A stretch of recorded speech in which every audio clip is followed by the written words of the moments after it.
যারা বিয়ে করবে তাদের উপলক্ষে কিছু কর। ভাই বিয়ে সব করে ফেলাও, সব বিয়ে করবে গা, বিয়ে করো, গড়ে বিয়ে করো। এ হচ্ছে সেই বিপ্লব যে বিয়ে করে কাজ করতেছে আর 60 আছে এই অবস্থা। নিজের সকার নেই, মানে বিয়ে করলে যে আসলে মানুষের শখ হারায় যায় বাপ, তোর দেখলি বোঝা গেছে। বাবা তুই জানিস তো, তুইও করে ফেলা বাপ, বিশাল কষ্ট ক বাপ, তুইও কর। বিশাল কষ্ট। ওই যে রবিনও বিয়ে করেছে, ওর আমি একদিন উঠবো সব, কিরা করছে আমি তো 2 দিন উঠবো, কালকে উঠবো সব, তাই।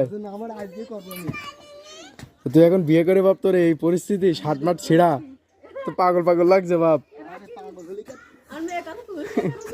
তুইও করে ফেলা, আমি করবো বাপ বিয়ে, এই পরিস্থিতি চলে তোদের এইসব দেখে তো আমার আর বিয়ে করার কথা মনে আসছে না। এই একটা বিয়ে করে জন দিচ্ছে এসে রবিন, দে কাজ কর, এই তো উঠাই দে।